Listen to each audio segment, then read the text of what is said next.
السلام علیکم، میں ہوں نعمان خان اور آپ دیکھ رہے ہیں میرا فیس بک اور یوٹیوب چینل۔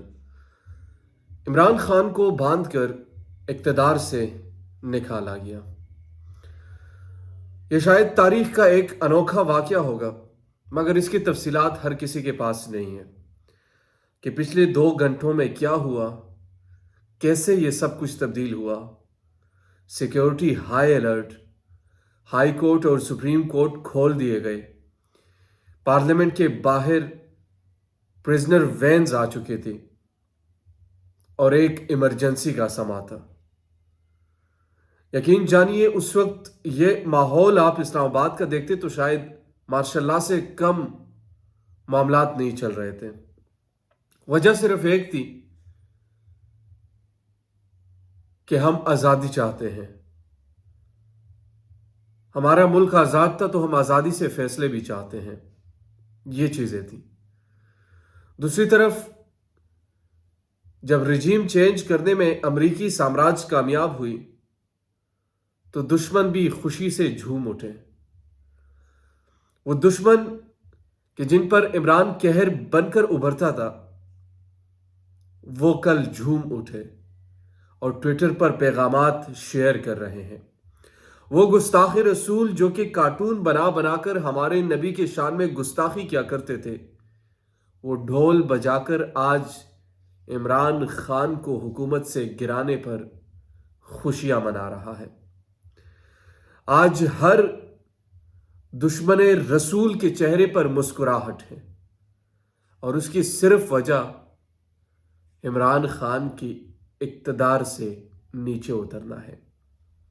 مگر عمران خان کا اقتدار، عمران خان کی کرسی سے نیچے اترنا، کیا ان کی صحت پر کوئی اثر پڑے گا؟ بالکل بھی نہیں۔ خیر، میں بات کرتا ہوں کہ کون کون لوگ اس میں ملوث تھے، لیکن سب سے پہلے میں ذرا آپ کو وہ سٹوری سناتا ہوں جو کچھ ہوا۔ پہلے تو بہت ساری چیزیں ہیں دل کرنے کو، لیکن چونکہ پاکستان انفارچونیٹلی آپ کچھ باتیں کھل کر نہیں کر سکتے، کیونکہ اس سے آپ کی بقا اور اس سے آپ کے مستقبل کا تعین ہوتا ہے۔ یا تو آپ نے سب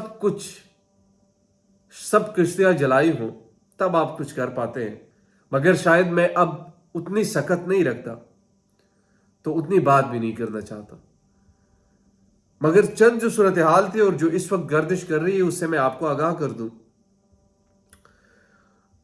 تیاری ہو چکی تھی کہ جنرل قمر جاوید باجوہ کو ہٹایا جائے گا، اور اس کی بنیادی وجہ یہ تھی کہ عمران خان نے نہ صرف خط تمام عسکری قیادت سے شیئر کیا بلکہ وہاں سے کوئی ریسپانس ہی نہ آیا، کسی قسم کا ریسپانس۔ یعنی اگر کوئی دشمن ملک آپ کے ملک کے اندرونی معاملات میں اس قدر مداخلت کرتا ہے اور آپ اپنے ماتحت ادارہ جسے عسکری ادارہ کہا جاتا ہے، آپ ان کے پاس چلے جاتے ہیں اور آپ انہیں بتاتے ہیں کہ یہ چیز ہے بھائی، یہ ملک کی سالمیت کا سوال ہے، اور آگے سے وہ مسکرائے اور کہے کہ چلے اقتدار چھوڑ کر جائے، ہم ان کا مقابلہ نہیں کر سکتے، تو پھر یہ ڈوم، یہ دفاع، یہ میزائل، یہ سب کچھ کس لیے ہے؟ پاکستان نہیں، دنیا میں تو ہم یہ بتاتے ہیں کہ ہماری فوج جو ہے نمبر 1 پہ ہے۔ دنیا میں تو ہم یہ بتاتے ہیں کہ ہماری ISI دنیا کے ٹاپ کلاس کی ISI ہے، مگر کیا امریکہ کے سامنے وہ بھی بے بس ہے؟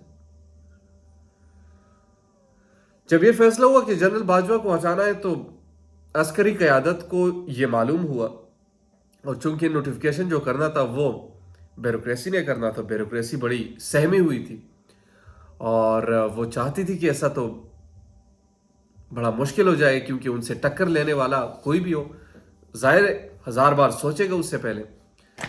تو خیر، اس سے پہلے ان کو معلوم ہو چکا تھا، بیوروکریسی نے عمران خان کے حکم کی عدولی نہ کی، لیکن اس تمام تر صورتحال میں ان کو یہ پتہ چل چکا تھا کہ جو عمران خان جو کچھ کرنے والے ہیں باس تک پہنچ گیا تھا۔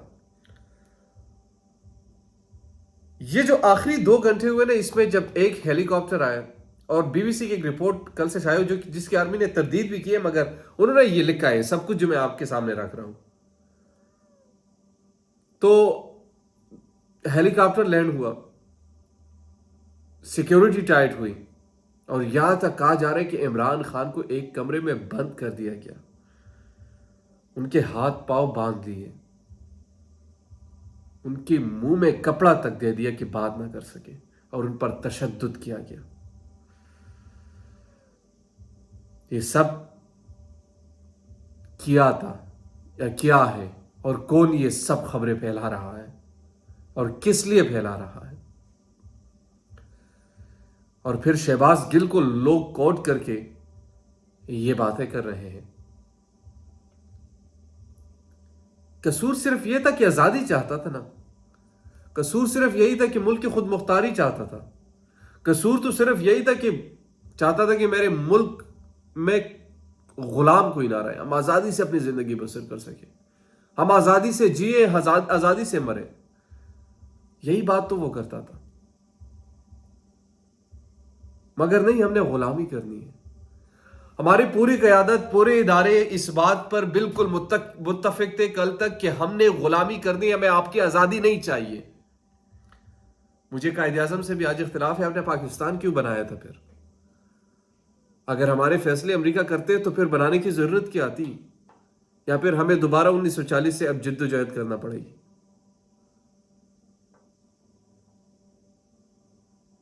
بڑی اہم سوالات ہیں، مگر جوابات کون دے گا؟ یہ ریاست، کہ جو ریاست کسی اور کے کہنے پر چلتی ہے، یہ ادارے جو ادارے کسی اور کے ڈائریکشن پر چلتی ہیں، یہ عدالتیں کہ جس عدالتوں میں ظالم کو سزا تک نہیں ملتی اور مظلوم کو مزید پسا جاتا ہے، ان عدالتوں سے انصاف کیا آپ امید کریں گے؟ شاید ہم امید پرست قوم ہیں، ہم اچھے لوگوں کی قدر کرنا جانتے نہیں ہیں، شاید ہمیں قدر کرنا آتی نہیں. آج عمران خان تو چلا گیا، دشمنوں کو بھی بڑی خوشی ہے. دشمن بھی، یہ جس نے گستاخی رسول کے کارٹون بنائے تھے، فرانس کا ملعون جو ہے، اس نے کل کیا ٹویٹ کیا پڑھا؟ نے کہا ہے کہ اسلامک ایکسٹریمسٹ، جو فریڈم آف ڈیموکریسی کی جو مخالفت کرنے والے اسلامک ایکسٹریمسٹ جو تھے، وہ چلے گئے ہیں.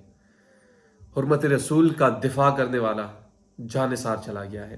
مگر امید پر دنیا قائم ہے، اور مجھے یقین ہے کہ وہ کچھ ضرور کرے گا پاکستان کے لیے، اور پاکستان میں وہ دوبارہ آئے گا اور دوبارہ سے اپنی قوت دکھائے گا، اور امریکی سامراج کو بتائے گا کہ یہ قوم آزادی چاہتی ہے، یہ قوم آپ کی تسلط سے آزادی چاہتی ہے، یہ قوم اپنے آزادانہ فیصلے کرنا چاہتی ہے، یہ آپ کے طرز پر زندگی بسر نہیں کرنا چاہتی.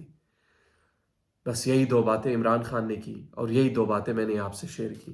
اب آنے والی ڈیولپمنٹس اس حوالے سے کیا ہوتی ہیں، اسے میں آپ کو آگاہ کرتا رہوں گا. بنی گالہ میں اب اس وقت عمران خان کی کور کمیٹی کا اجلاس جاری ہے، اس اجلاس میں کیا فیصلہ آتا ہے، ان کا کیا لائحہ عمل ہوتا ہے، ان تمام چیزوں پر بات چیت ہوگی آپ سے. اگر ابھی تک آپ نے ہمارے چینل کو سبسکرائب نہیں کیا تو ہمارے چینل کو سبسکرائب کیجئے، بیل آئیکن کو ضرور پریس کیجئے، تاکہ نئی آنے والی اور لیٹسٹ اپڈیٹ سے آپ باخبر رہیں. Thank you.